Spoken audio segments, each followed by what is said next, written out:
The life of a medieval knight is a fascinating subject, steeped in tradition, valor, and a strong sense of duty.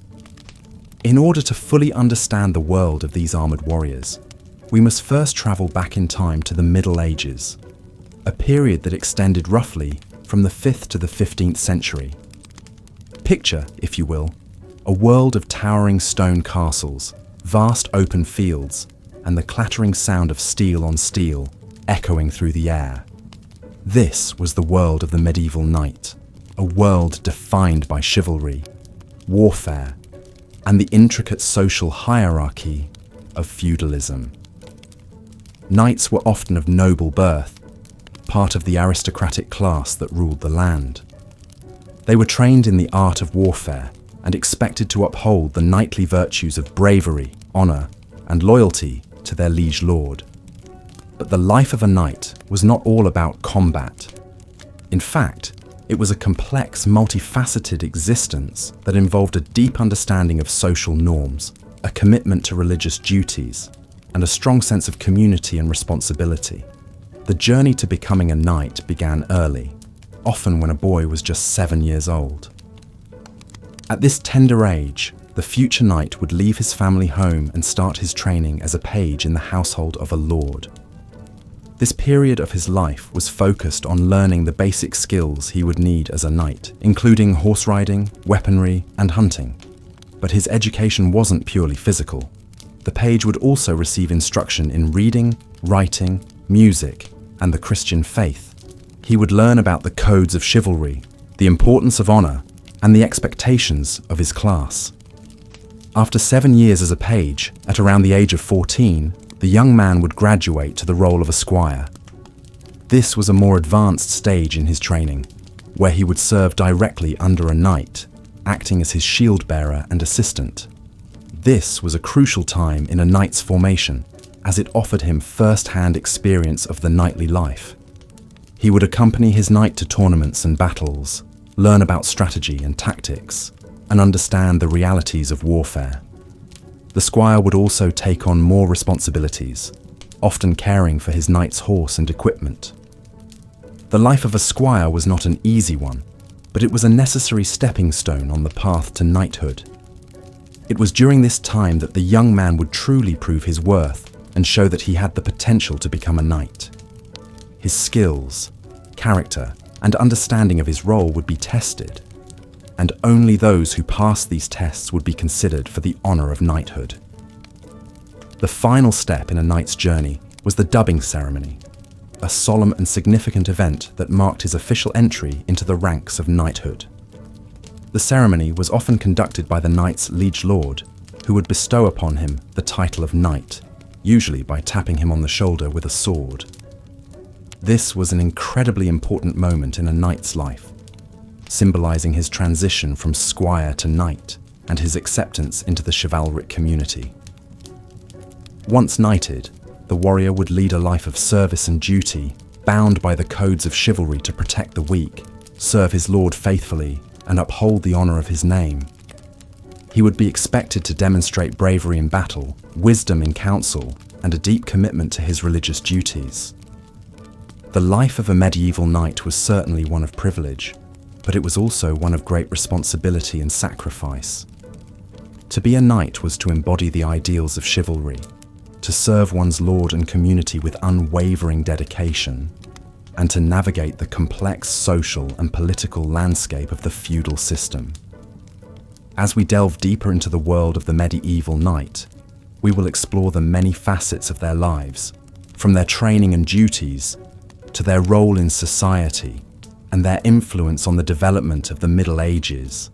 The life of a knight was far more than just the clashing of swords and jousting tournaments. It was a life of honor, duty, and deep commitment to a set of ideals that continue to inspire us to this day.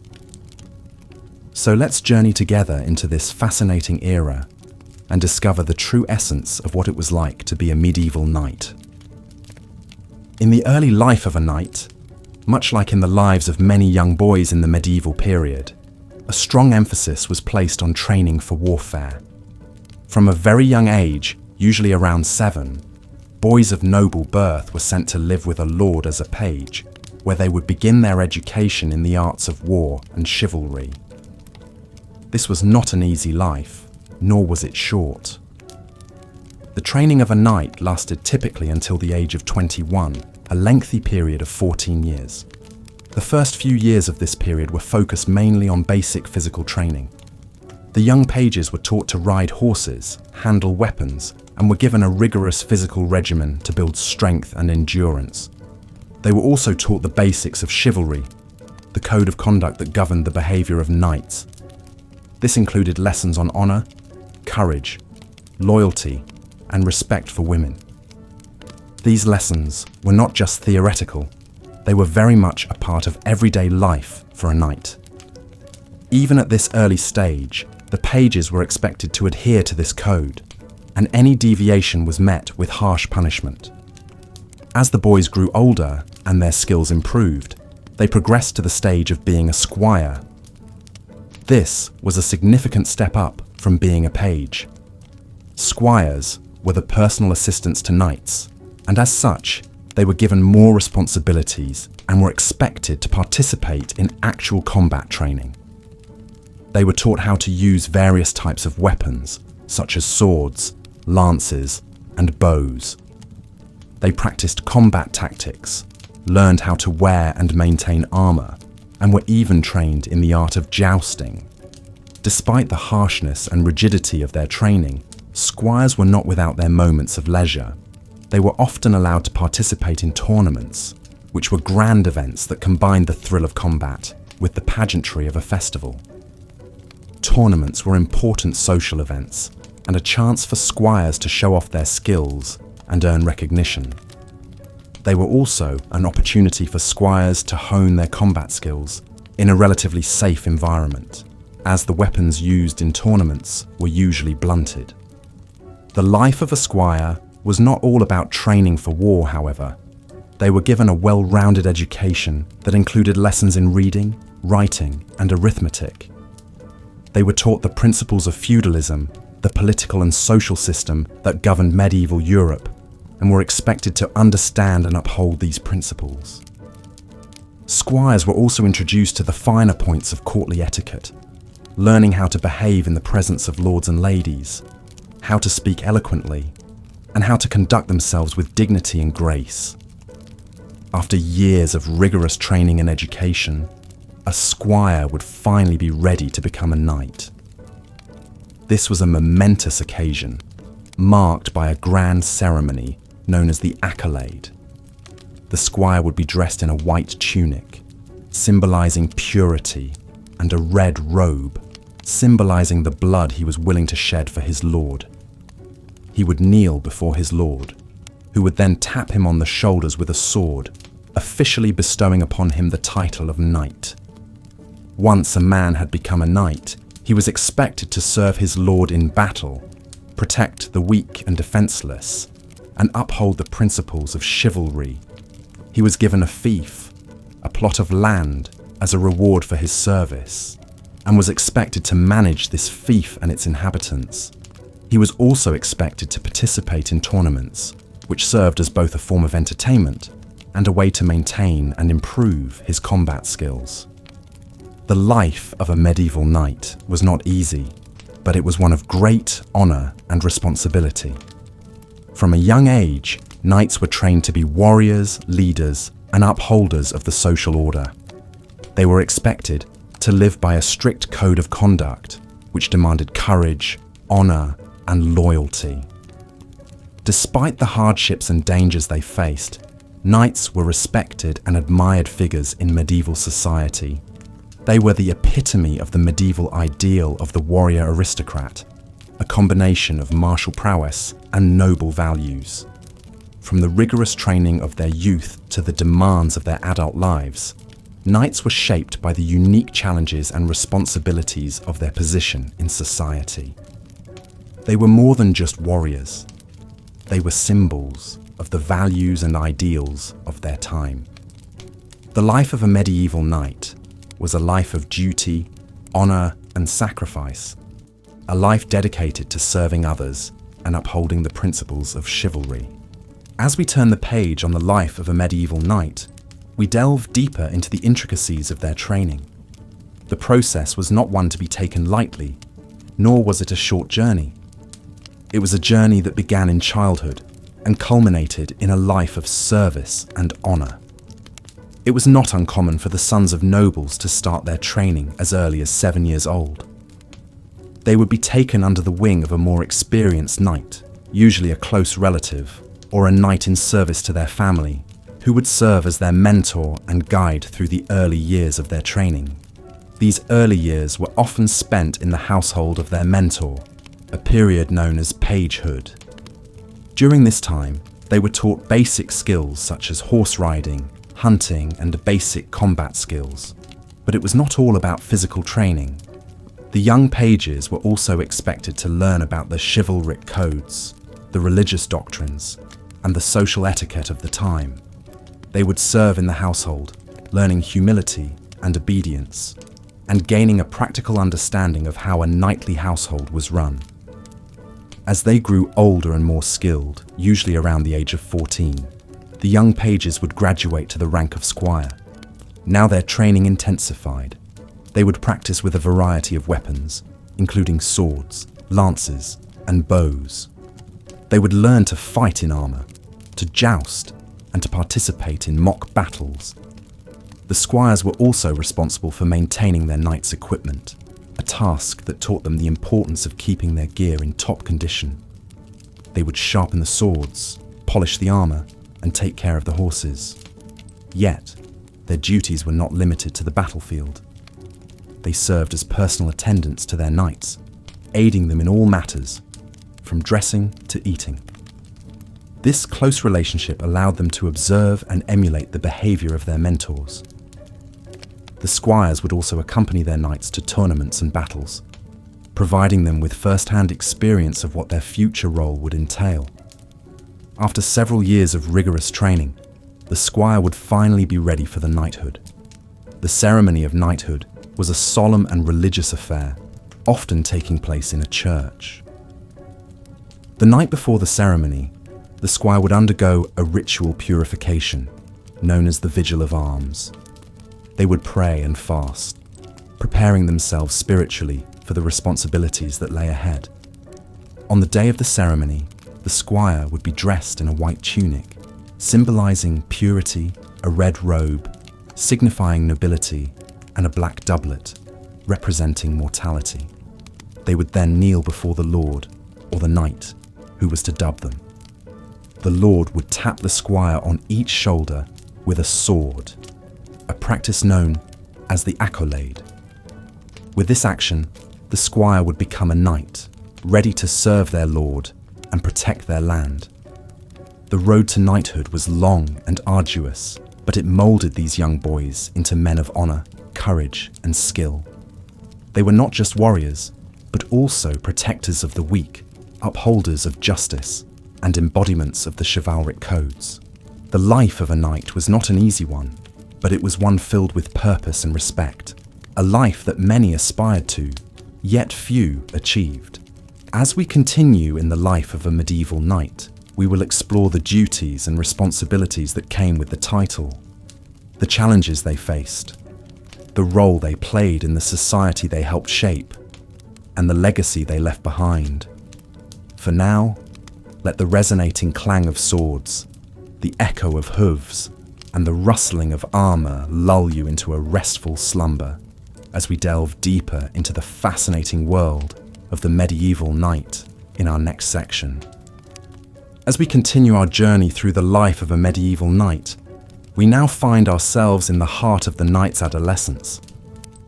This was when a page transitioned into the role of a squire, a position of increased responsibility and proximity to the knightly ideal. This period was marked by rigorous physical training and a deeper immersion into the codes of chivalry, which would lay the foundation for the squire's eventual ascension to knighthood. The age of 14 was usually when a page would become a squire. However, the transition was not merely a matter of course. It required the recommendation of his knight mentor, who would only give it if he believed the young man was ready. This readiness was judged not only on physical prowess, but also on the squire's understanding and adherence to the chivalric code. Once a page was promoted to the status of a squire, he was assigned to a knight for whom he would act as a personal aide. Apart from the continuation of his studies in reading, writing, music, and the moral codes of chivalry, the squire also began a more intense physical regimen designed to prepare him for the rigors of warfare. He would learn to ride while wearing armor, wield a sword, and use a lance. He would become proficient in the techniques of the mounted charge and the hand-to-hand combat that often followed. He would also learn how to care for a horse, a knight's most valued companion in battle. During this period, the squire would also attend tournaments, not only as an observer, but also as a participant. Tournaments were grand affairs, often attended by nobility from far and wide. The squire would assist his knight, carrying his weapons, and even standing in for him if the knight was unable to compete. Tournaments were not solely about martial prowess. They were also social occasions, where the codes of chivalry were displayed and reinforced. The squire would observe how the knight interacted with his peers, how he treated those of lower status, and how he conducted himself with women, particularly the ladies of the court. The squire would learn that being a knight was not just about being a warrior. It also meant being a diplomat, a leader, and a figure of moral authority. A squire's training was not limited to the physical and social aspects. He was also taught the arts of strategy and tactics, learning how to command troops in battle, how to lay siege to a castle, and how to defend one. He would study the great battles of the past and the commanders who led them, absorbing the lessons they offered. The period of being a squire was a challenging time, often marked by long hours, hard work, and intense discipline. However, it was also a time of camaraderie, as the squire would develop close relationships with the other squires in the service of the same knight. They would train together, learn together, and often compete against each other, all under the watchful eye of their knight mentor. The transition from squire to knight was not guaranteed. It was an honor that had to be earned. The squire had to prove that he had not only the physical ability, but also the character to bear the title of knight. Only then would he be considered for the accolade, the ceremonial dubbing that marked the passage from squire to knight. As the sun begins to set on the squire's adolescence, we find ourselves at the threshold of the next stage of his journey. We have followed him from his early years as a page, through his rigorous training as a squire, and now we stand on the brink of his transformation into a knight. But that is a tale for another time, another journey into the heart of the medieval world. In our next section, we will explore the ceremony of the accolade, the momentous occasion that marked the squire's transition into knighthood. We will delve into the rituals, the symbolism, and the expectations that came with this elevation in status. But for now, let us take a moment to reflect on the journey so far, to appreciate the dedication, the discipline, and the determination that it took to reach this point. As the day drifts into night, let us dream of knights and chivalry, of honor and duty, of a world long past but never forgotten. As we close this section, allow the soothing rhythm of this narrative to lull you into a peaceful state of relaxation. Let the weight of the day melt away as you imagine the life of a medieval squire, his days filled with rigorous training and his nights spent under the watchful eyes of his knight mentor. As you drift closer to sleep, hold on to this journey into the past and let it guide you into a night of restful dreams. As the sun crests over the horizon, marking the start of another day in the Middle Ages, our young knight in training, now a squire, wakes from his slumber. He rises from a simple wooden bed, his body aching from the previous day's rigorous training. The room he occupies is modest, with little more than a bed, a chest for his belongings, and a small table. A single window allows the morning light to filter in, casting long shadows across the room. His day begins before the rest of the manor stirs. beginning with chores. These were not just a means of keeping the squire busy, but they were also designed to build character and instill a strong work ethic. He would tend to the horses, clean the stables, polish armor, and maintain weapons.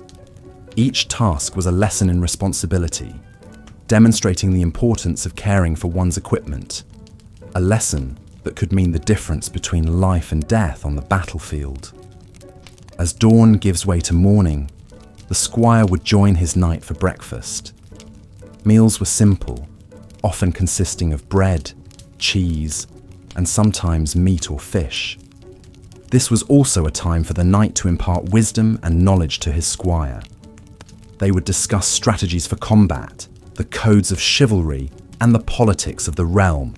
The knight, serving as both a mentor and a role model, was instrumental in shaping the squire into a knight himself. Following breakfast, the squire would prepare his knight's armor and weapons for the day. This was a meticulous process, requiring a keen eye and a steady hand. Each piece of armor had to be polished and fitted correctly. The weapons had to be sharp and well balanced. Any slight error could compromise the knight's safety, so the squire would painstakingly ensure everything was in perfect order. Afterwards, the squire would join the other squires and knights in the training yard. The air would be filled with the clanging of steel, the grunts of exertion, and the shouts of instructors. Here, the squire would learn the arts of war, swordsmanship, archery, horsemanship, and the techniques of medieval combat. Training was harsh and demanding, pushing the squire to his limits. But with each passing day, he would grow stronger, faster, and more skilled. In the afternoon, following a brief respite for lunch, the squire would continue his training. He would practice his skills in mock battles, honing his abilities in a safe environment. These mock battles weren't mere child's play. They were a rehearsal for the real battles that lay ahead. The squire would learn how to maneuver in armor, how to react under pressure, and how to work in a team. As day turned to evening, the squire would return to his chores, ensuring that everything was in order for the following day. He would then join his knight for dinner, another opportunity for learning and discussion. Following dinner, the squire would have a brief period of free time. Some squires would use this time to practice their skills. Others would engage in games or storytelling. Despite the demanding schedule, there was camaraderie among the squires, a shared understanding of the challenges they faced. As the night settled in, the squire would retire to his room. He would reflect on the day's events, considering what he had learned and what he needed to improve. Exhausted but satisfied, he would then drift to sleep, ready to face another day of challenges and learning. Thus, the life of a medieval squire was a cycle of hard work, discipline, and constant learning. It was a demanding existence, but one that prepared him for the responsibilities and challenges of knighthood.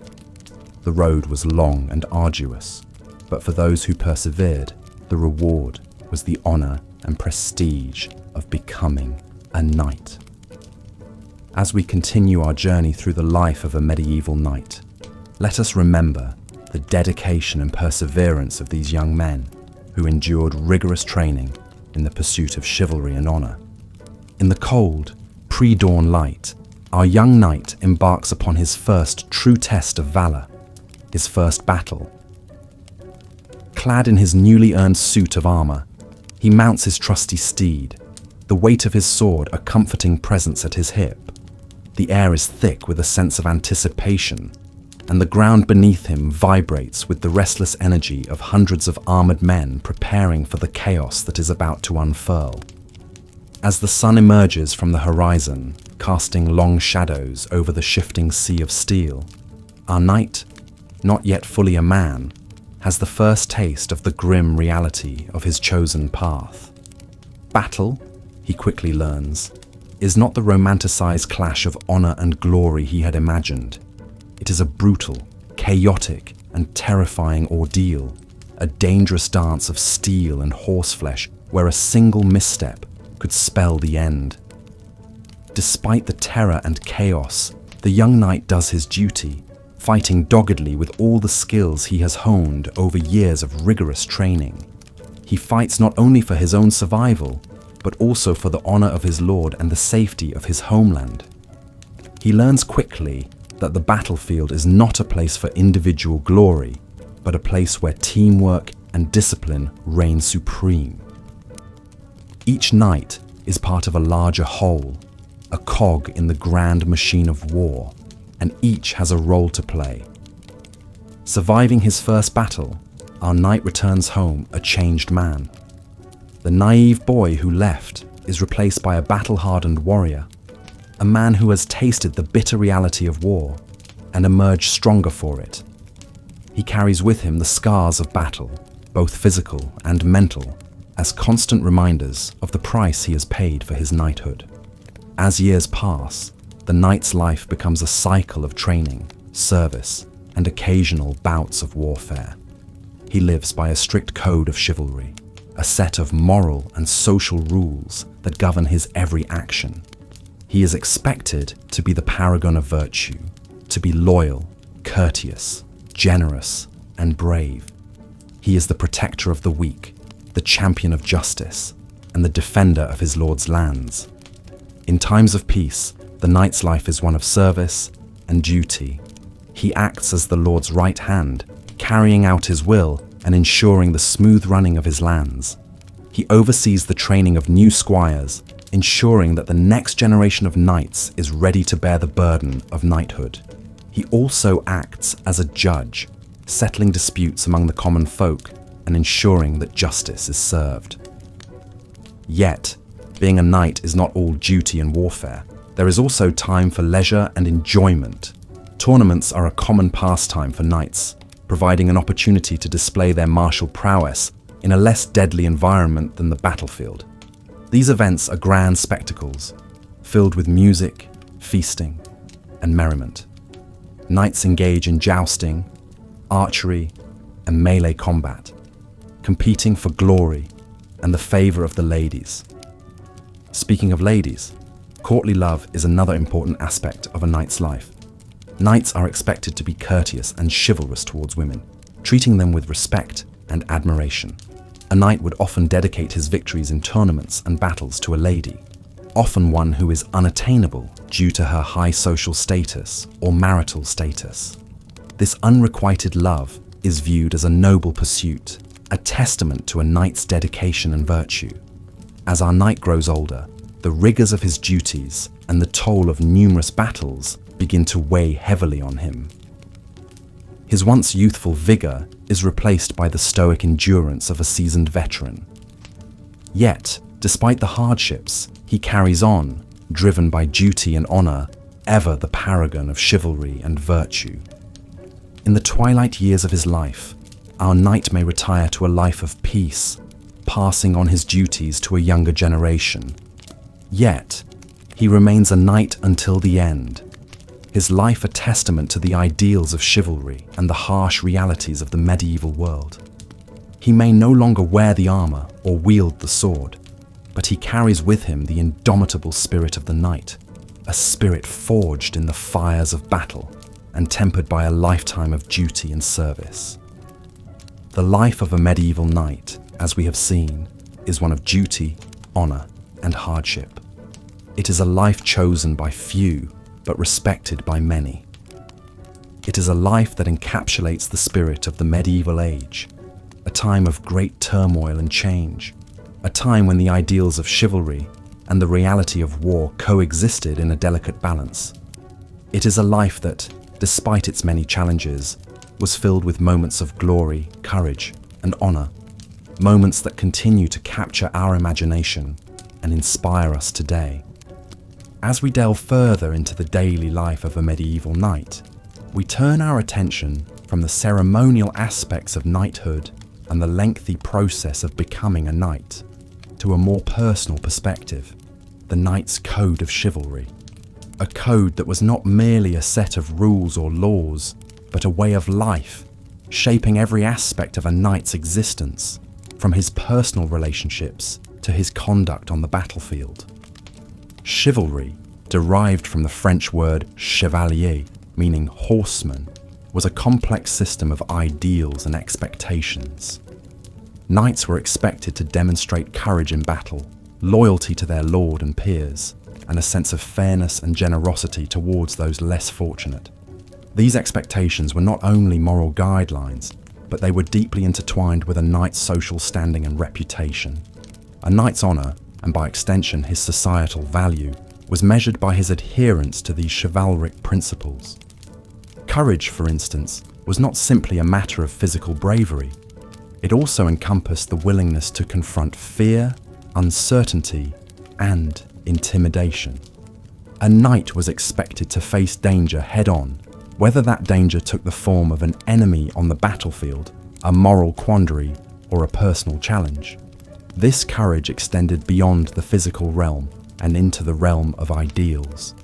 A knight was expected to stand up for what was right, even when doing so was unpopular or risky. Loyalty, too, was a multifaceted virtue. A knight owed loyalty to his lord, certainly, but also to his fellow knights, to his family, and to the church. This loyalty was not blind or unquestioning. It was a two-way street. Just as a knight was expected to serve his lord faithfully, so too was the lord expected to treat his knights with respect and fairness. This reciprocal relationship formed the backbone of medieval society, with each individual knowing their place and their responsibilities. Fairness and generosity were perhaps the most outwardly visible aspects of the chivalric code. Knights were expected to be just in their dealings with others, to show mercy to defeated opponents, and to provide for those less fortunate than themselves. This expectation extended beyond mere charity. Knights were expected to use their power and influence to right wrongs and to uphold justice. The code of chivalry also extended to a knight's personal relationships. Knights were expected to demonstrate respect and courtesy towards women, a concept that evolved into the romanticized notion of courtly love. This code dictated that a knight should treat his lady with the same reverence and devotion that he showed to his lord. This idealized version of chivalry, however, was not always the reality. As with any societal standard, there were those who fell short of the ideal. There were knights who were cruel, selfish, or cowardly. There were knights who abused their power, who betrayed their lord, or who failed to uphold the standards of fairness and generosity. Yet, it is important to remember that the code of chivalry was not a legal system. It was an ideal, a vision of how a knight should behave. It was a standard to strive for, even if it was not always achieved. And for many knights, the pursuit of this ideal was a lifelong journey, a constant striving to embody the virtues of courage, loyalty, fairness, and generosity. As we continue our exploration of the life of a medieval knight, we will see how this code of chivalry shaped not only the knight's personal life, but also the broader world of medieval Europe. For now, though, take a moment to reflect on the values and ideals encapsulated in the code of chivalry. Imagine what it would be like to live by such a code, to strive each day to embody these virtues. As you do, allow your mind to drift back to the medieval world, a world of knights and nobles, of castles and courts, of loyalty and honor. Let the sounds of that world fill your mind, the clatter of armor, the neighing of horses, the distant tolling of a bell. Allow these sounds to lull you into a state of peaceful relaxation as we continue our journey into the life of a medieval knight. In the life of a medieval knight, the stage of squirehood served as the bridge between early training as a page and eventual knighthood. As a squire, the young nobleman in training would be entrusted with more complex tasks and responsibilities, and his education would take on a more practical tone. This period of a knight's life held great importance, as it was during these years that the foundational skills, knowledge, and values of knighthood were deeply ingrained, shaping the man who would soon take the solemn vows of chivalry. Around the age of 14, the young boy, once a page, would be elevated to the status of squire. This advancement was typically marked by a simple ceremony, during which the boy was presented with a sword belt by his lord or master. The sword belt, while practical in its use, was a potent symbol of the martial responsibilities that the squire was expected to shoulder.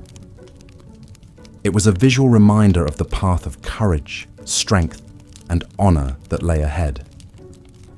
As a squire, the young man would become the constant companion of a knight, serving not only as his assistant in everyday tasks, but also as his attendant in battle. He would be responsible for maintaining the knight's armor, weapons, and horse, ensuring that everything was in top condition. This provided the squire with an intimate knowledge of the tools of a knight's trade, knowledge that would prove invaluable when he himself would take up the mantle of knighthood. Training in martial combat would become more intense during this stage. The squire would practice the skills of horse riding, archery, and swordsmanship, daily under the watchful eye of his mentor. He would also participate in mock battles and tournaments, where he would get a taste of real combat. These exercises were designed not only to hone the squire's physical abilities, but also to instill qualities of bravery, resilience, and strategic thinking. But the life of a squire was not all about physical training and combat. There was a significant emphasis on education and character building as well. The squire would continue his lessons in reading, writing, and arithmetic. He would study the Bible, the works of classical philosophers, and the principles of chivalry. He would also learn about the feudal system, the code of conduct for knights, and the traditions and customs of the court.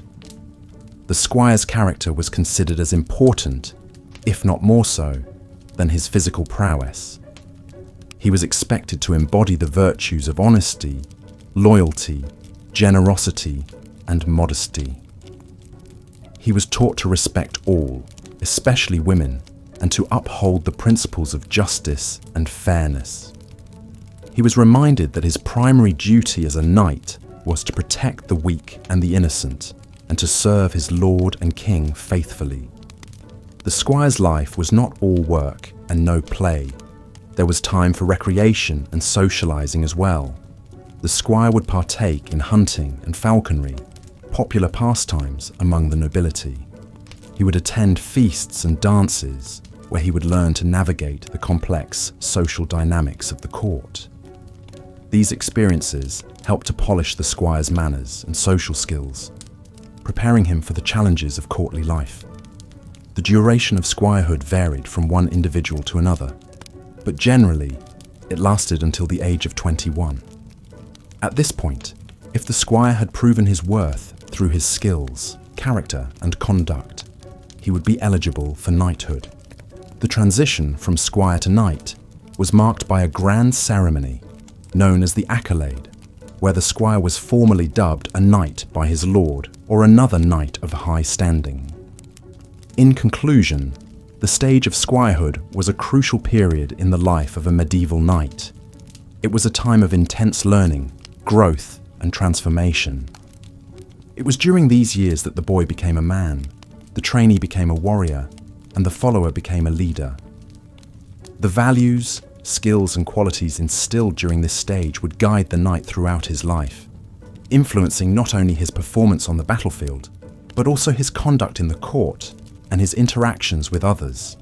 In the next section, we will explore the various aspects of knighthood, including the solemn vows, the roles and responsibilities, and the challenges and rewards. As we continue our exploration of the life of a medieval knight, we've arrived at the point of the evening where we delve into the knightly tournaments. These were not merely idle pastimes, but they held a significant place in the social fabric of the medieval period. The origin of knighthood tournaments can be traced back to the 11th century, when they were initially simple military exercises designed to train knights for war. However, over time, They evolved into elaborate spectacles that attracted attention from all strata of society. Knights from different parts of the kingdom, and even from other countries, would gather to participate in these tournaments, which were often held to celebrate significant events, such as royal weddings, coronations, or victories over enemies. The tournament ground, or lists, was a large open space, usually on the outskirts of a town or castle. It was here the knights would engage in various forms of combat, with the ultimate aim of displaying their martial skills and gallantry. The most iconic of these contests was the joust. Two knights would charge at each other on horseback, each attempting to knock the other from his steed with a lance. The victor would then move on to face other challengers in a series of rounds until a final champion was declared. However, jousting was not the only form of combat in these tournaments. There were also melee combats, where teams of knights would fight each other on foot using a variety of weapons. These could be as chaotic and brutal as real battles, and injuries, even fatalities, were not uncommon. Despite the risks involved, knights eagerly participated in these tournaments. Victory not only brought honor and prestige, but could also mean substantial prizes in the form of money, land, or valuable objects. Moreover, the tournaments were a platform for knights to demonstrate their bravery and skill to potential patrons and benefactors.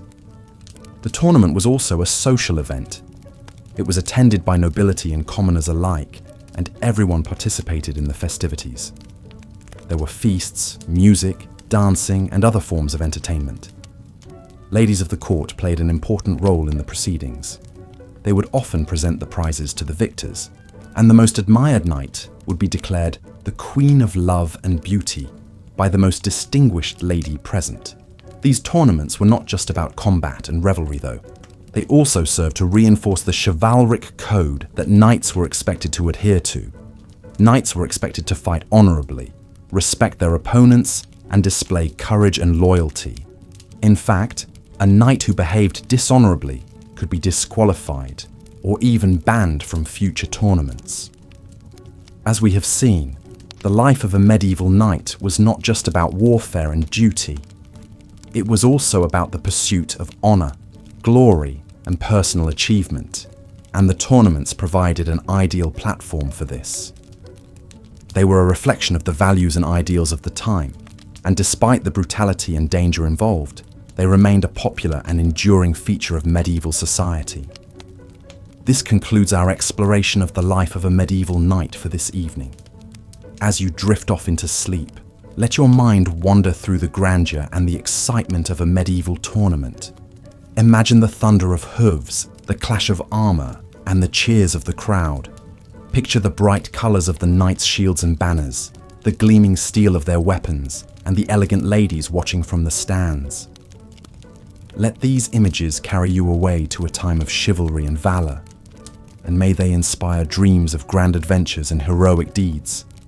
Good night, and until next time, may your dreams be filled with the gallant knights and fair ladies of the medieval world. As we delve into the life of a medieval knight, we find ourselves in the heart of the feudal system. This societal structure was akin to a pyramid, with the king at the top, followed by nobles, knights, and then serfs or peasants at the bottom. As the second script block begins, we turn our gaze to the training and education of a young noble destined to become a knight. The journey to knighthood began at a tender age. A boy of noble birth, often as young as 7, would be sent away from his family to live in the castle of a lord, who would become his liege. This move was not only to begin the boy's training, but also to strengthen political alliances among the nobility. This boy, or page as he was known, would embark on a rigorous education that extended far beyond combat skills. The training was designed to mold him into a figure embodying the ideals of chivalry and service, qualities central to the knightly ethos. During this phase, the page's day would start before dawn. He would first attend to his duties, which included serving at the Lord's table, caring for the Lord's clothes, and ensuring the cleanliness of the Lord's living quarters. These tasks, seemingly menial, were essential in instilling a sense of humility and the importance of service in the young page. Education formed a key part of the page's day. He would learn to read and write, often in Latin, the lingua franca of the educated in the Middle Ages. He would also study arithmetic and, perhaps most importantly, music. Music was not only for entertainment, but was also seen as a way to make the page more well-rounded and cultured. He would learn to play the lute or the harp, and often he would be required to sing. These skills would later serve him well in the courts of the nobility, where a knight was expected to be as skilled in the arts as he was in warfare. The page's education was not limited to the academic. He would also learn to ride a horse, an essential skill for a knight. Initially, he would ride small ponies before graduating to larger steeds. He would also begin his martial training, learning to wield a wooden sword and shield. This training would occur under the watchful eyes of older knights who would ensure the page was learning the correct techniques and forms. Religion was central to a knight's life, and the page's education would encompass this aspect as well. He would attend church regularly, learning the tenets of Christianity and the importance of faith. The knight was seen as a defender of the faith, and this belief was instilled from a young age. The page would also be taught the code of chivalry, which was a moral and social code that knights were expected to follow. This code emphasized virtues such as bravery, honor, respect for women, and protection of the weak. The page would learn these values not only through instruction, but also by observing the knights and lords around him.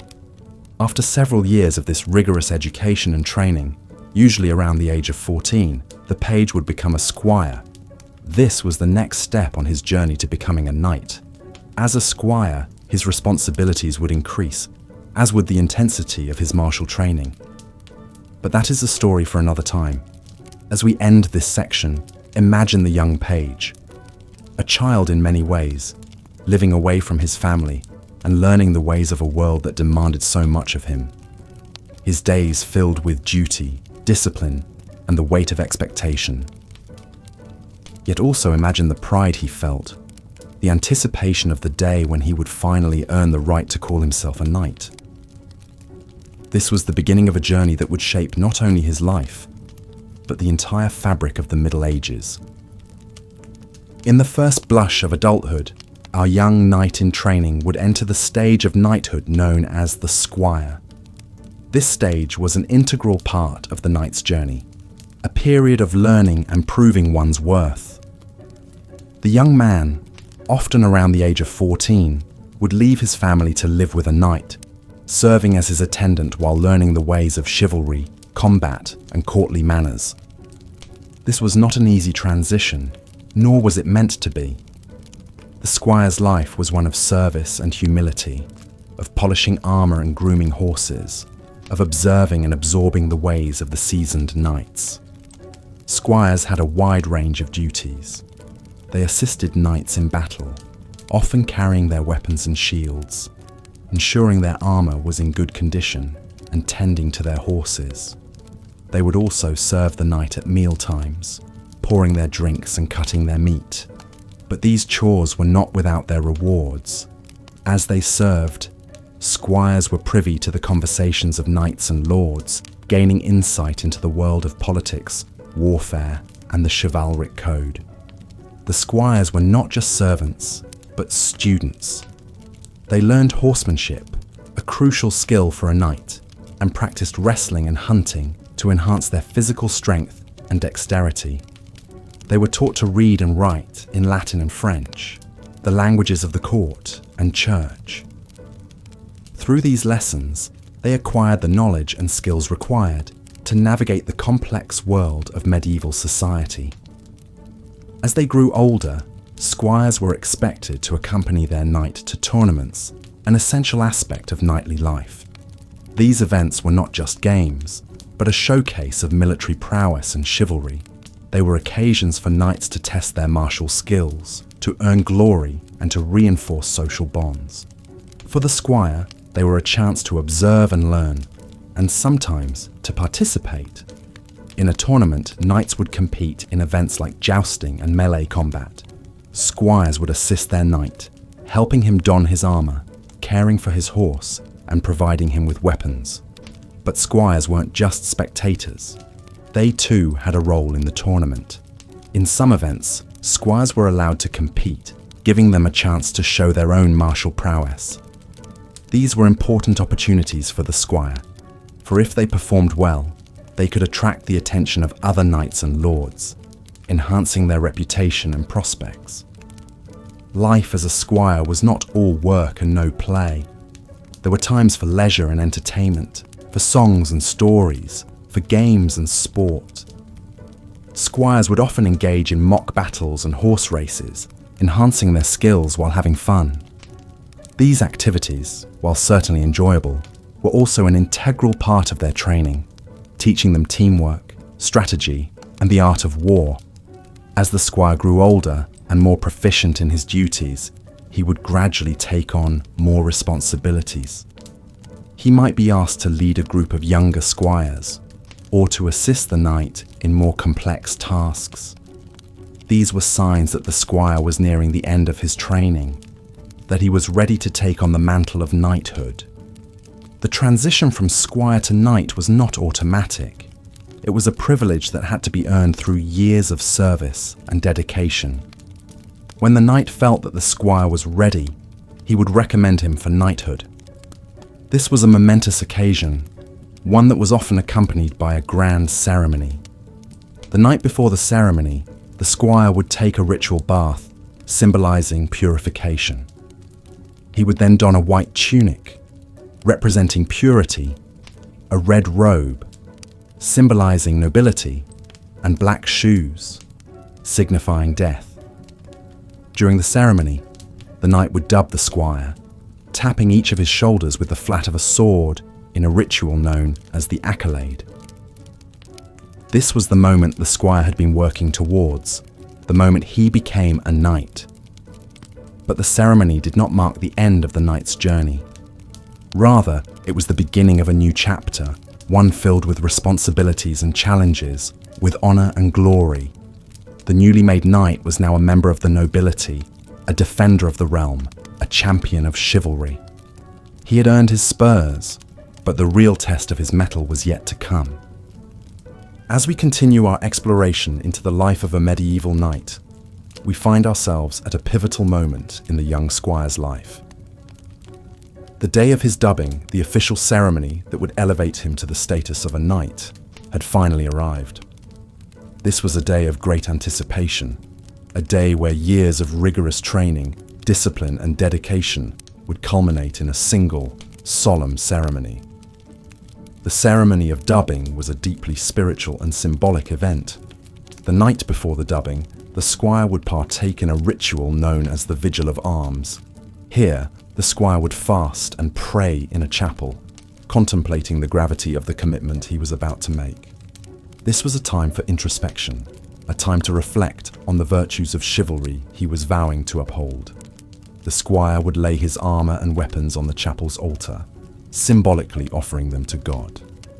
This act was a reminder that his strength and skill were not his own, but gifts bestowed upon him by a higher power. As dawn broke on the day of the dubbing, the squire would be bathed and dressed in symbolic garments. He would wear a white shirt as a symbol of purity, a red robe as a symbol of his willingness to shed blood for his cause, and black stockings to signify his inevitable death. Once dressed, the squire would make his way to the ceremony, where he would be greeted by a procession of knights and nobles. The ceremony itself was a solemn affair, filled with ritual and reverence. The soon-to-be knight would kneel before the Lord performing the dubbing, who would be seated on a raised platform. The Lord would ask the squire if he was prepared to uphold the chivalric code, to which the squire would respond affirmatively. The Lord would then tap the squire's shoulders with a sword in a gesture known as the accolade, officially conferring the status of knight upon him. Once dubbed, the new knight would be presented with his spurs, the symbol of his new status. The spurs, usually made of gold, were a mark of honor, signifying the knight's readiness to serve his lord and protect the realm. The knight would then be armed, first with his sword, then his shield, and finally his helmet. With each piece of armor, the lord would utter a blessing, imbuing the armor with symbolic significance and divine protection. The ceremony would conclude with a grand feast, where the new knight would be celebrated and welcomed into the fellowship of knights. Here, he would be seated at the high table, surrounded by his fellow knights, who would toast to his honor and pledge their loyalty and brotherhood. As the feast progressed, the new knight would be regaled with tales of past knights, their heroic deeds serving as inspiration and guidance for his own future exploits. Once the feast was over, the real work of being a knight began. The newly dubbed knight was now expected to serve his lord in times of war and to protect the weak and innocent in times of peace. He was expected to uphold the virtues of chivalry, to be brave, courteous, and generous, and to always conduct himself with honor. This was no small task, for the life of a knight was fraught with challenges and dangers, but it was also a life of great honor and responsibility, a life that could bring glory and renown to those who upheld its ideals. The life of a medieval knight was not an easy one, but it was a life that many aspired to. It was a life of service, of honor, and of courage. And for those who were able to persevere, to uphold the chivalric code, it was a life that could bring great rewards. But more than anything, it was a life that shaped the course of history, that left an indelible mark on the world. And so, as we continue our journey into the life of a medieval knight, let us remember the dedication, the commitment, and the courage that it took to don the mantle of knighthood. Let us remember the men who lived this life, who served their lords and protected their realms, who shaped the world with their deeds. And let us remember the legacy they left behind, a legacy of honor, of courage, and of chivalry. In the life of a medieval knight, the dawn of his martial career was marked by his squireship. This was a critical time, as it laid the groundwork for the rest of his life. A young man, usually around the age of 14, would leave his family to live in the household of a lord. This was a significant change, a transition from the comfort of one's family to the stern discipline of a lord's hold. He would begin his training under the watchful eye of an experienced knight who would serve as his mentor. The squire would learn not only the arts of war, but also the chivalric codes and social etiquette that would become the cornerstones of his identity. The day-to-day life of a squire was filled with both work and learning. His mornings would typically begin before dawn with prayers in the chapel. This was followed by an extensive training regimen that involved horse riding, archery, and swordplay. But his days were not all about martial training. He would also be expected to assist his knight in various duties. He would help him don his armor, care for his horses, and accompany him in hunts and tournaments. The squire would also be expected to serve at the lord's table during feasts and to attend to any guests. This was an important part of his education, as it taught him the social graces and etiquette of the nobility. However, squireship was not all work and no play. There were ample opportunities for leisure and enjoyment. The medieval knight's life was punctuated by grand tournaments, feasts, and hunts. These events were not just recreational. They were a crucial part of the knight's social life, allowing him to forge alliances and demonstrate his prowess. The squire, too, would participate in these events, often competing against other squires in mock tournaments. These events were not only a testing ground for their martial skills, but also provided them the chance to catch the eye of potential patrons. As the squire grew older and his skills improved, he would be given more responsibilities. He might be asked to lead a group of men in battle or to manage the lord's estates. This was a test of his leadership and administrative abilities, preparing him for his future role as a knight. The culmination of his training was the dubbing ceremony, where he would be officially recognized as a knight. This was a momentous occasion, filled with ritual and symbolism. The squire would be bathed, dressed in new clothes, and presented to the Lord. The Lord would then confer knighthood upon him by tapping him on the shoulder with a sword, a ritual known as the accolade. The newly dubbed knight would then be presented with his sword and spurs, the symbols of his new status. He would swear an oath of fealty to his lord, pledging his loyalty and service. And thus, the squire would officially become a knight, ready to embark on his new life. This was a moment of great joy and pride, not only for the knight, but also for his family and his mentor. It marked the successful completion of his training and the beginning of his career as a knight. This was an important milestone in a knight's life, a moment when he would step out from his mentor's shadow and begin to carve out his own identity. He would be expected to uphold the chivalric code, to protect the weak, and to serve his lord faithfully. He would also be expected to participate in wars and tournaments, to demonstrate his martial prowess and to win glory for his lord and himself. However, the life of a knight was not all about war and glory. There were also times of peace, when the knight would be expected to manage his estates and to perform various administrative duties. This was a different kind of challenge, requiring not just strength and courage, but also wisdom and diplomacy. The knight would need to balance the demands of his lord with the needs of his tenants to ensure prosperity and harmony in his lands. The knight's life was a complex and multifaceted one, filled with challenges and responsibilities. It required not just physical strength, but also mental resilience and emotional maturity.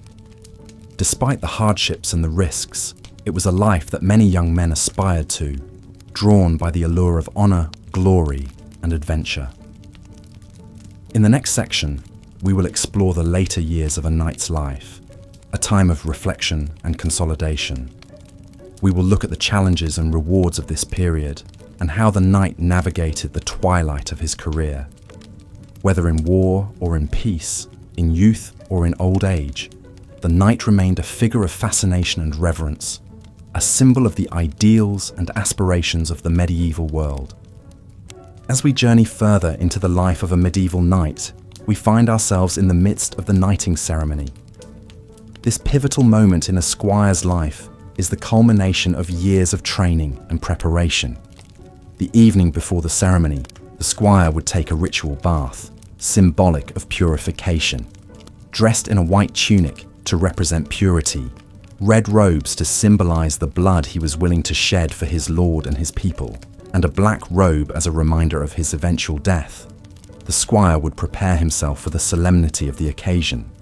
During this time, he would pray and meditate, reflecting on his vows of chivalry, the responsibility that he was about to undertake, and the significance of his upcoming role in society. This period of vigil was meant to test his resolve, patience, and dedication. It was a time of quiet introspection and contemplation, a time for the squire to mentally prepare himself for the duties and obligations he was about to accept. As the dawn broke on the day of the ceremony, the squire, now clean in body and spirit, would be dressed in his finest attire, ready to take on his new role. He would make his way to the chapel where the ceremony was to take place, led by a procession of fellow knights and nobles. His family, friends, and the people of the kingdom would gather to witness this important event. The ceremony itself was a solemn affair, filled with religious symbolism and rituals. The priest would bless the sword, which was then laid on the altar. The squire would kneel before his lord, who would then present him with his spurs, shield, and finally, his sword. The future knight would swear an oath of loyalty to his lord, promising to uphold the ideals of chivalry, to protect the weak and defenseless, and to serve his lord faithfully. The act of dubbing, The moment when the squire officially became a knight was a symbolic gesture. The lord would lightly strike him on the shoulder with the flat of the sword, a symbolic blow to remind the new knight of his obligations and duties. This moment, known as the accolade, was a significant milestone in the life of a knight. It marked the transition from squire to knight, from student to master. Once the ceremony was concluded, the new knight would mount his horse, drawing his sword and holding it aloft as a symbol of his new status. He would then ride around the courtyard or the tournament field, showing off his new accoutrements to the assembled crowd. The people would cheer, celebrating the birth of a new knight, a new protector of the realm. The first few years of knighthood were often filled with challenges and trials. A newly dubbed knight was expected to prove his worth on the battlefield and in tournaments. He would be tested, not just on his combat skills, but also on his ability to uphold the ideals of chivalry and his loyalty to his lord. These were the years when the knight would truly come into his own, honing his skills, gaining experience, and earning his reputation. Many knights sought to distinguish themselves, either through acts of bravery on the battlefield or through their prowess in tournaments. The knight's reputation was his most valuable asset. A good reputation could earn him fame, wealth, and the respect of his peers. The life of a knight was not just about warfare and combat. He was also expected to be a model of chivalry, to be courteous, generous, and honorable. Knights were often called upon to act as judges in disputes, to protect the weak and the needy, and to set an example for others to follow. Despite the violence and brutality of their profession, knights were expected to uphold the highest standards of conduct, both on and off the battlefield. Life as a knight was fraught with dangers and challenges, but it was also filled with honor and glory. A knight was more than just a warrior. He was a protector, a leader, and a symbol of the ideals of chivalry. From the moment he was dubbed to the end of his life, a knight carried the weight of his responsibilities with pride and dedication. He lived his life in service to his lord and his people, striving to uphold the ideals of chivalry and justice, even in the face of adversity and hardship. In the life of a medieval knight, an integral aspect was the code of chivalry. This was not a written law, but rather a collection of expectations and ideals that shaped the knight's behavior and character. A knight was expected to be brave and courageous in battle, to serve his lord faithfully, and to uphold justice. He was also expected to be courteous, especially towards women, and to show generosity to the less fortunate. The code of chivalry also emphasized the importance of honor and reputation, and knights were expected to engage in acts of valor to maintain and enhance their standing. The chivalric code not only shaped the actions of knights during times of war, but also influenced their behavior during times of peace. Knights were expected to participate in tournaments, which were essentially mock battles that allowed them to showcase their skill and bravery. These tournaments were grand spectacles, often attended by nobles and royalty, and winning a tournament could greatly enhance a knight's reputation. Knights also engaged in the practice of courtly love, which was an idealized form of love that was often unrequited or unfulfilled. This form of love was typically directed towards a lady of higher social standing, often the wife of the knight's lord. Courtly love was characterized by secrecy, admiration from a distance, and a deep sense of respect for the lady. This practice was often romanticized in medieval literature, and it provided another way for knights to demonstrate their chivalry. The life of a knight was not all about warfare and chivalry, however. Knights also had responsibilities to their estates and their families. Many knights were also lords, which meant that they had lands and serfs to manage. They were expected to provide protection and justice for their people, and in return, they received labor and goods. Managing an estate was a complex task that required a good understanding of agriculture, economics, and local laws. Furthermore, knights had a duty to their families. Marriages among the knightly class were often arranged for political or economic reasons, and knights were expected to be faithful to their wives and to provide for their children. They were also expected to train their sons in the ways of knighthood, ensuring that the chivalric tradition would continue for another generation. The life of a knight was filled with contradictions. On one hand, they were warriors, trained to fight and kill in the name of their lord. On the other hand, they were expected to be paragons of virtue, upholding the ideals of chivalry and courtly love. They were managers of estates and leaders of men, but they were also servants, bound by their vows of fealty to their lord. Despite these contradictions, or perhaps because of them, the figure of the knight continues to fascinate us today.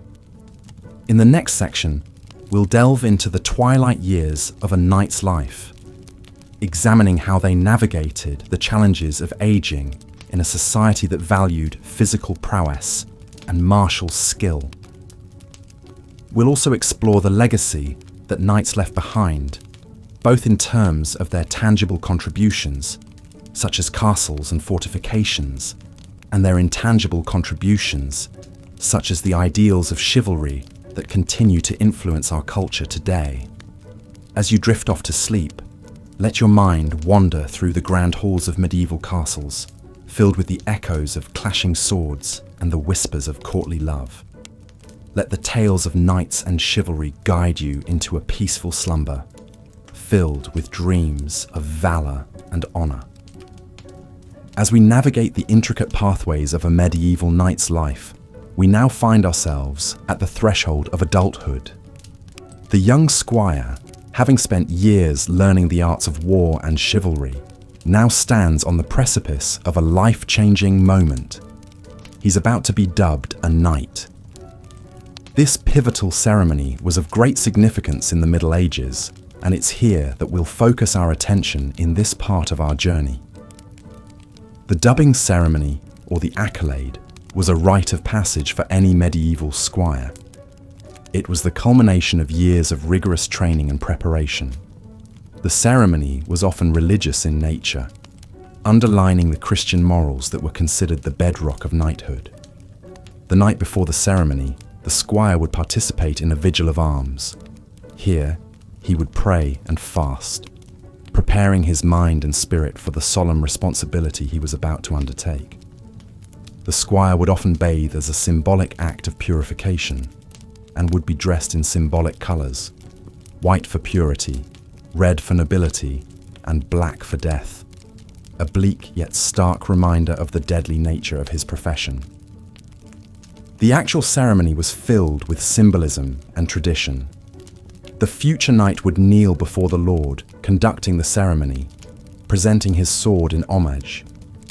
The Lord would then strike the squire on the shoulder with the flat of the sword, a symbolic act known as the accolade. This dubbing was the moment of transformation, the precise point where the squire became a knight. Upon becoming a knight, the new warrior would be given his spurs, the ultimate symbol of his new status. These were not the ordinary spurs of a horseman, but rather a pair intricately decorated, often made of pure gold. The spurs were symbolic of the knight's commitment to his ideals, his duty to spur himself into action whenever injustice was afoot. The newly minted knight would then mount his horse, a powerful war horse specially trained for battle. This steed, often a gift from the Lord, was as much a part of the knight's image as his armor and his sword. It was a symbol of his strength, his courage, and his nobility. It was a partner in battle, a companion in his quest for honor and glory. Even after the dubbing ceremony, the knight's training didn't end. He would continue to hone his skills, mastering the art of war and chivalry. Daily drills, tournaments, and mock battles were a part of his life, ensuring that he was always ready for battle. The life of a knight was one of constant preparation, a never-ending cycle of training and fighting, all in the name of honor and duty. The knight was not just a warrior, but also a landowner and a lord in his own right. He was given lands by his liege lord, and from these lands, he drew his income. He was responsible for the protection and welfare of the people living on his lands, a responsibility he bore with the same sense of duty and honor that he brought to the battlefield. Despite the romantic image that history has painted of knights, it's important to remember that their lives were far from easy. They were expected to live by a strict code of behavior, the chivalric code, which demanded loyalty, courage, and honor. They were expected to be brave in battle, merciful in victory, generous to the poor, and respectful to all. It was a demanding life, one that required both physical strength and mental fortitude. As we delve deeper into the life of a medieval knight, we begin to understand the complexities and challenges of this unique way of life. From the moment of their dubbing, knights were thrown into a life of constant struggle and duty. Yet they bore these burdens with honor and courage, living up to the ideals of chivalry, even in the face of death. In the next part of our journey, we'll explore the life of a knight at war, a period that tested their courage, their skill, and their commitment to the chivalric code. As we continue, let these tales of bravery and honor guide you into a serene sleep, filled with dreams of valor and chivalry. As we delve further into the life of a medieval knight, we cannot overlook the significance of the knightly virtues, which were the moral and social code of chivalry. In the 12th century, the church sought to harness the warrior ethos of the knight and channel it towards religious ends. This gave birth to the concept of the chivalric knight, a warrior who was not just physically strong, but also morally upright. The knight's virtues were often depicted in medieval literature, influencing the societal perception of these warriors. These virtues included honesty, courage, loyalty, generosity, and courtesy. Honesty in this context meant a knight should always keep his word, never lie, and never cheat. The knight was expected to be courageous in battle, never fleeing from the enemy, and never showing fear. Loyalty was paramount. The knight was expected to be loyal to his liege lord and to his comrades in arms. Generosity referred to a knight's duty to be charitable to those less fortunate, while courtesy denoted a knight's expected behavior in social situations, showing respect to women and conducting himself with dignity and grace. Knights were also expected to demonstrate piety, showing reverence for the church and its teachings. This was a direct result of the church's influence on chivalry, and knights were often depicted as protectors of the church and its people. The knight's religious duties included attending mass and confession, and going on pilgrimage. Some knights even chose to become members of religious military orders, such as the Knight Templars or the Knights Hospitaller, serving both God and king. The training of the knight was not just physical, but also moral and spiritual. The knight's education included learning about the Christian faith and the virtues of chivalry. This education was often imparted by the church through priests and monks, who played a significant role in the upbringing of the knight. The chivalrous knight was also expected to be a patron of the arts, fostering the development of literature, music, and architecture. Many knights were themselves poets and musicians, composing songs and poems about love and war. Knights were also patrons of the visual arts, commissioning paintings and sculptures to decorate their castles and chapels. The knight's castle was not just a stronghold, but also a cultural centre, where artists and scholars gathered to create and share their works. Despite these lofty ideals, not all knights lived up to the standards of chivalry. Some knights were infamous for their cruelty and greed, exploiting the peasantry and engaging in acts of violence. These knights were often depicted as villains in medieval literature, serving as a contrast to the chivalrous knight.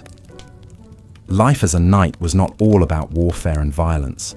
There was also a significant amount of time devoted to leisure activities, Knights enjoyed hunting, falconry, and participating in tournaments. These tournaments were not just sporting events, but also social occasions, where knights could display their prowess and win honor and glory. The tournament was a microcosm of the knightly life, combining elements of warfare, chivalry, and courtly love. The life of a medieval knight was a complex blend of warfare, chivalry, and courtly love. It was a life of contradictions, where violence and brutality existed alongside honor and virtue. Yet despite these contradictions, or perhaps because of them, the figure of the knight continues to fascinate us, serving as a symbol of a bygone era when honor was worth more than life itself, and when a man's worth was measured by his prowess in battle and his adherence to the knightly virtues. As we delve further into the life of a medieval knight, we arrive at their experiences on the battlefield. The knight is often depicted charging on horseback, clad in shining armor, sword raised high. But the reality of medieval warfare was often far more complex. The knight was not just a warrior, but a symbol of bravery, honor, and chivalry, and the battlefield was the stage upon which these virtues were tested. The first thing we must understand about medieval warfare is that it was not a constant state of affairs. Periods of peace were just as common, if not more so, than periods of conflict. Knights spent much of their time training, maintaining their equipment, and managing their estates. However, when war did break out, the knight's role was crucial. On the battlefield, the knight was expected to lead. They were often positioned at the front of the army, acting as both a physical and moral bulwark against the enemy. The knight's role was not just to fight, but to inspire his men, to show them that bravery and honor could overcome fear and doubt. The knight's presence on the battlefield was a rallying point, a beacon of hope amid the chaos and carnage. Knights were often the ones to initiate the charge, a tactic that, when successful, could break the enemy lines and turn the tide of the battle. They rode on war horses, powerful and specially trained animals capable of carrying a fully armored knight at full gallop. These charges were a terrifying sight, a wall of steel and horseflesh bearing down on the enemy. Yet, they required careful timing and coordination. A charge launched too early could exhaust the horses and leave the knights vulnerable, while a charge launched too late could fail to break the enemy lines. Though the image of the knight charging on horseback is iconic, much of medieval combat actually took place on foot. Knights would dismount to fight in the melee, using swords, axes, and maces to engage the enemy at close quarters. The skill and training of the knight often made them a formidable opponent. Their armor, made of chainmail or later plate, provided excellent protection, while their shield could be used to both defend and attack. Yet for all their skill and equipment, medieval warfare was a brutal and dangerous affair. Knights were not invincible. They could be injured, captured, or even killed. The risk was part of the knight's duty, part of the code of chivalry they lived by. They were expected to face danger without fear, to risk their lives in the service of their lord and kingdom. Death on the battlefield was not considered a tragedy, but an honor. A knight who died in combat was said to have met a good death. They were often buried with full military honors, their graves marked with a cross or a statue of a knight in prayer. Their deeds were remembered in songs and poems, their names inscribed on the roll of honor. Yet, warfare was not just about glory and honor. It was also about strategy and tactics. Knights had to understand the lay of the land, the strengths and weaknesses of their own, and the enemy's forces. They had to know when to attack, when to defend, and when to retreat. They had to be able to adapt to changing circumstances, to make decisions under pressure, to lead their men with wisdom and courage. The life of a medieval knight on the battlefield was a balance of bravery and prudence, of honor and strategy. It was a life of service and sacrifice, of duty and devotion. It was a life that demanded much, but also offered much in return. The knight was a warrior, a leader, a symbol of chivalry. They were the embodiment of the medieval ideal, a beacon of hope in a time of uncertainty and change. As we delve deeper into the world of the medieval knight, we find ourselves in the heart of the Middle Ages, a time defined by chivalry, honor, and the clanging of steel. The life of a knight was far from easy, and it was a path only embarked upon by those with the courage to face the many trials and tribulations that lay ahead. An aspiring knight would typically begin his journey at a tender age, often no older than 7 years old. Sent away from his family, he would reside in the household of a lord or relative, where he would take on the role of a page. In this role, the young boy would perform various chores and tasks, whilst learning the basic principles of chivalry and knighthood. His days would be filled with rigorous training and lessons in everything from etiquette and courtly manners to horse riding and combat. The page would also be educated in religion, as faith played a crucial role in the life of a knight. At the age of around 14, the page would be elevated to the rank of squire.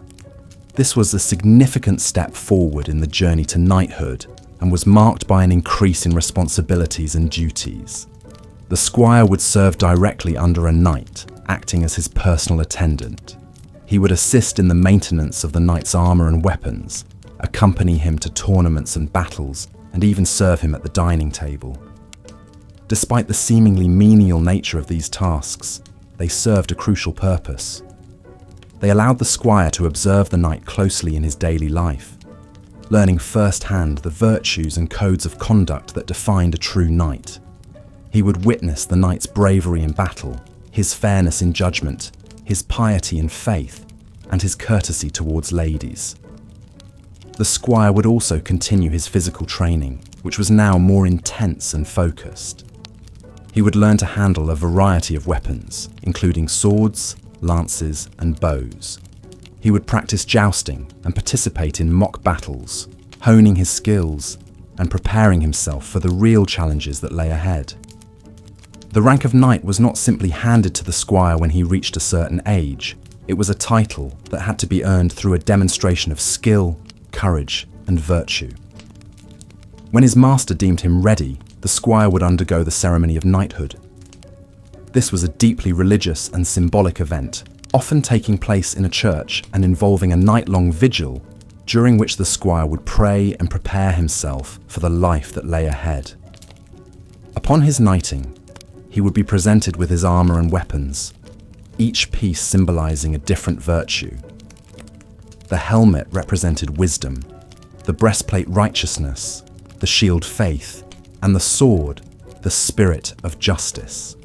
Dressed in his new regalia, the newly knighted man would then take the oath of knighthood, pledging to defend the weak, uphold the law, and serve his lord faithfully. In the next section, we will explore the life of the knight after his knighting, focusing on his role in society, his duties, and the challenges he would face. But for now, let's take a moment to appreciate the incredible journey these young boys undertook, and the bravery and determination they demonstrated at such a young age. Their journey was not an easy one, but it was one that shaped them into the iconic figures we know today, the knights of the Middle Ages.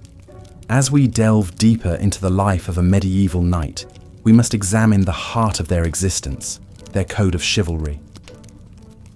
The word chivalry itself comes from the French term chevalerie, meaning horsemanship. Knights were, above all, horsemen. They were skilled riders, trained to maneuver their steeds with grace and precision, even in the heat of battle. But the term chivalry came to represent much more than just equestrian prowess. It was a strict moral and ethical code that guided a knight's actions both on and off the battlefield. Chivalry dictated that a knight should be brave in battle, loyal to his lord and his comrades, and devoted to the church. But perhaps most importantly, it insisted upon a sense of honor and justice. A knight was expected to protect the weak and defenseless, to be generous and kind to his inferiors, and to always act with integrity. If a knight failed to uphold these values, he risked losing his status and reputation. The code of chivalry was the heart and soul of knighthood. It was what separated the true knights from mere soldiers or mercenaries. One of the most significant aspects of a knight's life was his religious devotion. Knights were deeply religious, and the church played a pivotal role in their lives. They were expected to attend Mass regularly and observe the holy days of obligation. Many knights took vows of chastity and poverty, renouncing worldly pleasures in the name of service to God. They saw their duty as a holy mission, a divine calling that required them to put aside personal desires and devote themselves entirely to the service of others. Knights were also expected to be patrons of the arts and letters. They were encouraged to learn to read and write, to appreciate poetry and music, and to engage in intellectual pursuits. The ideal knight was not just a warrior, but a scholar and a gentleman. He was well educated, cultured, and refined. He could recite poetry, play a musical instrument, and engage in sophisticated conversation. He was expected to be knowledgeable about the world and its affairs, to be curious and inquisitive, and to always seek to broaden his horizons. Being a knight was not simply a job or a profession, it was a way of life. It encompassed every aspect of a man's existence, from his moral and ethical conduct to his intellectual pursuits and his social interactions. It was a demanding and challenging lifestyle, but it was also one of great honor and prestige. Knights were held in high regard by society, and their status was one of privilege and respect. Training to become a knight was a rigorous and demanding process. Boys as young as 7 could be sent to serve as a page in a noble household, where they would learn the basics of horsemanship, weaponry, and chivalry. After several years, they would advance to the rank of squire, serving directly under a knight and assisting him in his duties. They would learn to care for the knight's horse and equipment, to follow him into battle, and to emulate his behavior and conduct. After many years of training and service, a squire could finally be knighted and join the ranks of the chivalrous elite. Knighthood was not for the faint of heart. It required strength, courage, and determination. It demanded unwavering devotion to a strict moral and ethical code. But for those who were willing to accept the challenge, it offered the chance to live a life of honor and glory, to serve a noble cause, and to make a meaningful contribution to society. It was a life of duty and sacrifice, but also one of honor and prestige. It was a life that was both challenging and rewarding, filled with danger and excitement, but also with joy and fulfillment. It was, in short, the life of a medieval knight. As we delve deeper into the life of a medieval knight, it is essential to examine the pivotal role that training played in shaping these esteemed warriors. The journey to knighthood began at a young age, often as early as 7 years old, when a boy was sent to a noble household to serve as a page. This was the first stage in his education, where he would learn basic manners, courtesy, and the social graces expected of a knight. He would also be introduced to the fundamentals of religious instruction and moral codes, which were indispensable in the chivalric ethos. From the noble household, the young page would observe the knights and squires, learning by imitation, aspiring to their prowess, and dreaming of the day when he too would don the armor of a knight. The page would help with the horses, clean the weapons, and assist in the everyday tasks of running the household. It was a rigorous, yet essential phase, providing the foundation for the page's future knightly duties. As the page grew older and stronger, usually around the age of 14, he would graduate to the rank of a squire. This was a significant milestone in the path to knighthood. As a squire, he would be entrusted with more responsibilities, such as carrying the knight's shield and additional weapons into battle. He would also assist the knight in donning his armor, a task which required strength and dexterity, given the weight and complexity of the medieval armor. Simultaneously, the squire's training would intensify. He would practice daily with various weapons, particularly the sword and lance, honing his skills for the battlefield. The squire would also learn to ride and control a horse while wearing armor, a challenging task that demanded physical stamina and agility. Mock battles, tournaments, and hunting expeditions served as practical training grounds where the squire could apply and test his skills. One aspect of the squire's education that often goes overlooked is the intellectual and moral training. The concept of chivalry was deeply entrenched in the knightly class. It was an ideal that combined martial prowess with virtues such as loyalty, honor, generosity, and piety. The squire would learn about these ideals not only through instruction, but also by observing the knights around him. The stories of legendary knights and their heroic deeds served as moral guides, illustrating the qualities a knight should possess. It was common for a squire to serve for 7 years before he could be considered for knighthood. However, in times of war, squires could be knighted earlier if they demonstrated exceptional bravery or skill in battle. The ceremony of dubbing to knighthood was a solemn and significant occasion, often associated with religious rituals. The prospective knight would spend the night in prayer and fasting. In the morning, he would confess his sins, take a purifying bath, and dress in symbolic white garments, signifying his purity and devotion. The actual ceremony of knighthood involved the would-be knight kneeling before a lord or another knight. He would swear an oath of loyalty and promise to uphold the ideals of chivalry. The lord or knight would then confer the accolade, a symbolic blow on the shoulder with the flat of a sword, after which the newly dubbed knight would be given his spurs, the ultimate symbol of his new status. Being a knight was an honor and a responsibility. It was a role that required physical strength, martial skill, and a deep understanding of the ideals of chivalry.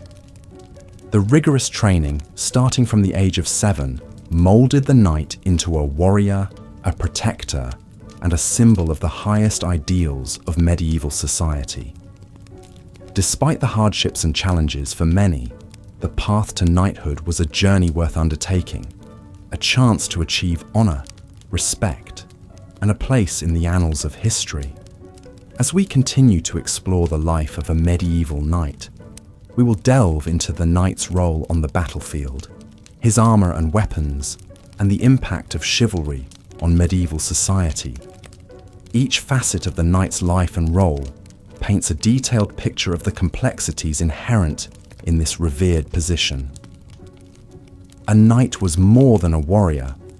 He was a symbol of the values and ideals that shaped medieval society.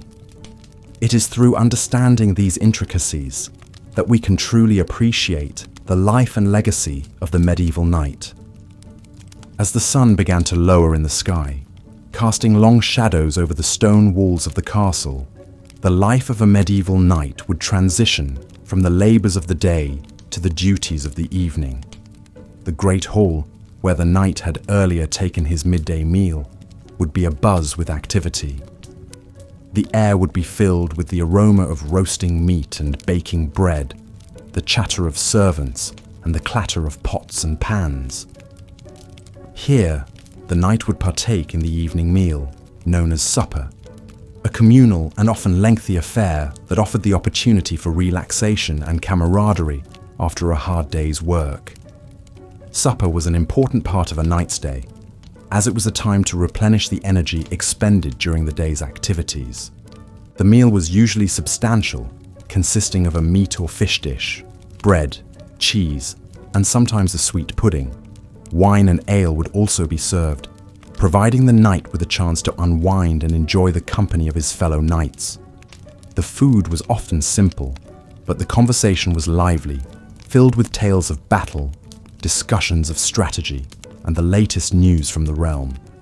After supper, the knight would have some free time to engage in various activities. Some knights might choose to spend this time in quiet contemplation, reading or praying in the castle's chapel. Others might opt for more physical pursuits, such as a game of chess or backgammon, or perhaps some light sparring to keep their skills sharp. The knight's time was his own, and he was free to use it as he saw fit. As the evening wore on, the castle would gradually quiet down. The fires in the hearth would be banked, the servants would retire to their quarters, and the knight would prepare for bed. The process of retiring for the night was not a simple one, as the knight would first have to remove his day clothes, which could be a laborious process, particularly if he had been wearing armor. He would then don his night clothes, typically a simple tunic and breeches, and retire to his bedchamber. The knight's bedchamber was a relatively modest affair, usually consisting of a bed, a chest for his personal belongings, and perhaps a small table and chair. The bed would be a simple wooden frame, with a straw mattress and a few blankets for warmth. Despite the simplicity of his accommodations, the knight would likely have been comfortable, as the room would have been heated by a small fire in the hearth. Sleep was an important part of the knight's routine, as it allowed him to rest and rejuvenate after the rigors of the day. The knight would typically sleep for about 8 hours, rising with the dawn to begin another day of service to his lord. The life of a medieval knight was not an easy one, filled with physical exertion, danger, and a strict adherence to the code of chivalry. Yet, it was also a life of honor, purpose, and camaraderie. Each day, from dawn to dusk, the knight would live his life in service to his lord and his kingdom, upholding the ideals of bravery, loyalty, and honor that were the cornerstone of the knightly code. As we continue our journey through the life of a medieval knight, we will delve further into the intricacies of his daily routine, exploring the trials and triumphs, the duties and delights that made up the life of these iconic figures of the Middle Ages. So, close your eyes, let your mind wander through the stone corridors of the castle, and imagine the life of a knight as we continue to explore the fascinating history of the Middle Ages. Sleep well, and dream of knights and castles, of honor and chivalry, and of a time when life was guided by a code of honor. The life of a medieval knight was not only about training and battles, it was also about the intricate social structures and codes of conduct that governed their everyday lives. Chivalry was the code of conduct that dictated how knights should behave. It was a set of ideals that combined Christian values with the military virtues of bravery, loyalty, and honor. The concept of chivalry was widely propagated and romanticized in the literature of the time, with tales of knightly heroism and courtly love capturing the imaginations of the medieval population. Being a knight meant, above all, being a Christian warrior. Knights were expected to protect the weak and defenseless, to give succor to widows and orphans, and to refrain from the wanton giving of offense. They were expected to fight for the welfare of all and to obey those placed in authority over them. The chivalric virtues were deeply ingrained into the psyche of the medieval knight, forming the core of his identity and his sense of self. In addition to their military and religious duties, knights also had a significant role in the social and political life of the medieval society. They were among the ruling elite and held significant power and influence. They were often called upon to serve as advisors to the king or the lord they served. Their counsel and their sword arm were highly valued, and they often played a crucial role in the decision-making processes of the kingdom. It wasn't all duty and warfare for the knights, though. They also had time for leisure and recreation. Tournaments were a popular pastime for knights. These were grand spectacles, often lasting for several days, where knights would compete in various contests of skill and bravery. Jousting was the most famous of these contests. It was a test of a knight's horsemanship and his skill with the lance. But there were also other contests, such as the melee, where groups of knights would fight each other in a mock battle, or the pas d'armes, where a knight would challenge all comers to combat. Knights also enjoyed hunting and falconry. These were not only recreational activities, but also important training exercises, helping to hone the knight's skills in tracking, stealth, and precision. Music and poetry were also part of a knight's education. Knights were expected to be well-rounded individuals, capable of appreciating and contributing to the arts. Courtly love was another important aspect of a knight's life. This was a stylized and idealized form of love, often extramarital, that was popularized in the literature of the time. Knights were expected to be devoted to their ladies, to serve them with loyalty and respect, and to perform deeds of valor in their honor. This was a highly romanticized and often unrealistic ideal, but it was a powerful cultural force that shaped the behavior and attitudes of the knights.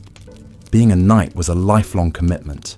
It was a role that came with great responsibility and required a high degree of personal discipline. But it was also a privileged position that offered opportunities for glory and honor. It was a challenging life, but for those who were called to it, it was a life that offered the chance to live out the ideals of chivalry and to serve a cause greater than themselves. This was the life of a medieval knight. It was a life of duty and devotion, of hardship and glory, of war and peace. It was a life that was deeply ingrained in the fabric of the medieval society, shaping its values and its ideals, its hopes and its dreams. It was a life that remains a powerful symbol of the chivalric ideal, a life that continues to inspire and fascinate us to this day. As we move into the next section, we will explore the twilight years of a knight's life and their role as elder statesmen and mentors to the next generation of warriors. In the autumn of their years, knights often found new purpose and meaning, proving that their contributions to society extended far beyond their prowess on the battlefield. As we delve deeper into the life of a medieval knight, we now turn our attention to a crucial aspect of their existence: the code of chivalry. The concept of chivalry was a moral, religious, and social code of knightly conduct. It was a set of ideals and responsibilities that governed the behavior of a knight. These ideals were often discussed in the literature of the Middle Ages, such as the famous Arthurian legends. The code of chivalry dictated that a knight should be brave in battle, loyal to his lord and comrades, and ready to defend the church.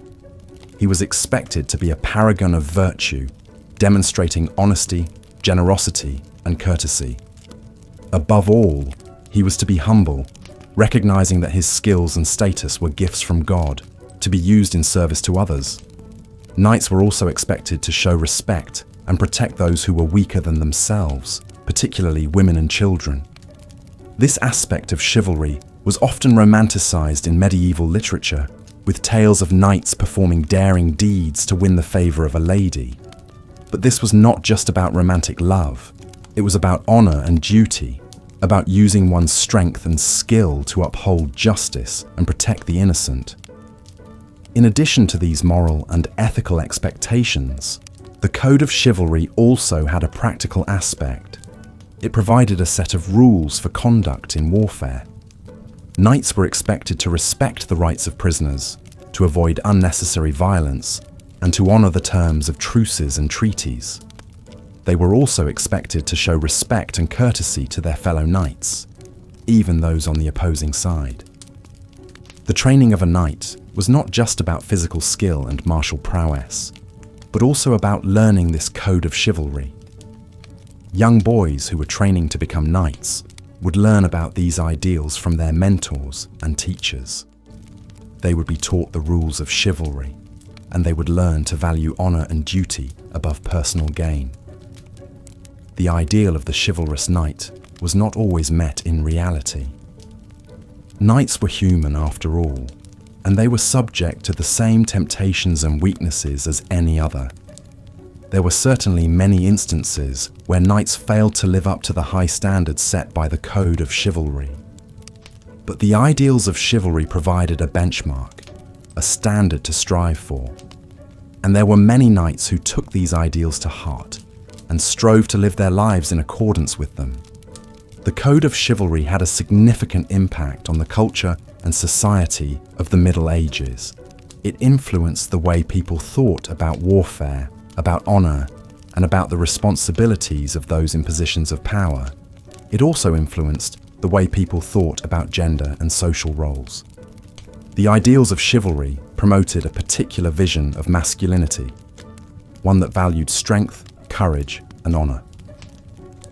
But it also promoted a vision of femininity, one that valued virtue, modesty, and the need for protection. In conclusion, the life of a medieval knight was not just about fighting and warfare. It was also about living up to a set of ideals, about striving to be a paragon of virtue and honor. The code of chivalry was a crucial part of this, providing a set of guidelines that shaped the behavior and attitudes of knights. It was a code that demanded much, but it also offered a vision of a noble and virtuous life, a life of service and sacrifice. As we continue our exploration of the life of a medieval knight, we will delve further into the rituals and traditions that shaped their lives. We will look at the ceremony of knighthood, the importance of heraldry, and the role of tournaments in the life of a knight. But for now, let us take a moment to appreciate the complexity and depth of the chivalrous code, and the ways in which it shaped the life and identity of a medieval knight. As we delve deeper into the life of a medieval knight, the sun begins to set on our imaginary landscape. The orange glow paints a picturesque image of the castle, with its towering stone walls casting long shadows over its residents. The knights, returned from their day's training or perhaps a jousting tournament, would be preparing for the evening. The night held its own set of responsibilities and rituals that were no less important than the duties of the day. The evening meal, or supper, was a significant event in the life of a knight. After a long day of rigorous training, combat practice, or jousting matches, this meal was a much-deserved reprieve. The food eaten by knights was hearty and nutritious, designed to replenish their strength for the next day. Their diet was primarily composed of bread, meat, and vegetables, washed down with ale or wine. The knights would sit at a long wooden table in the castle's great hall, their places marked by their rank. The highest-ranking knights would sit closest to the lord of the castle, while the lower-ranked knights would occupy the farther ends of the table. During the meal, entertainment was provided in the form of minstrels playing lutes and singing songs of bravery and chivalry. These songs were not just entertainment, they were a form of education. Through the heroic tales sung by the minstrels, knights learned about the ideals of courage, loyalty, and honor. The music also served to lift their spirits after a strenuous day, allowing them to relax and enjoy the camaraderie of their fellow knights. Supper was also a time for conversation and planning. The knights would discuss the day's events, share stories of previous battles, or plan strategies for future engagements. This was a valuable time for the younger knights to learn from their more experienced counterparts. They would listen intently to the stories and advice, absorbing valuable knowledge that would help them in their future endeavors. After the meal, the knights would retire to their quarters for rest. However, rest did not always mean sleep. Many knights would spend their evenings in quiet contemplation or prayer. Their faith was an essential part of their life, providing them with moral guidance and spiritual strength. Knights would often pray to Saint George, the patron saint of knights, asking for his protection and guidance. The knights' quarters were simple and functional, reflecting their austere lifestyle. They would sleep on a straw mattress covered with a linen sheet. A wooden chest would hold their personal belongings, such as their clothing and armor. Despite the simplicity, these quarters were a private sanctuary for the knight, a place where they could find respite from their duties and responsibilities. Occasionally, a knight might be assigned night watch duty, a crucial task that involved guarding the castle from potential threats. This duty was often rotated among the knights, ensuring that everyone shared the responsibility. The night watch was a lonely and often tiresome task, but it was essential for the security of the castle and its inhabitants. As the night deepens, the castle would fall into a serene quietness. The knights, either on watch or in their quarters, would find themselves in a world separated from the hustle and bustle of the day. The stars would shine brightly above, a silent testament to the knight's unwavering dedication and commitment.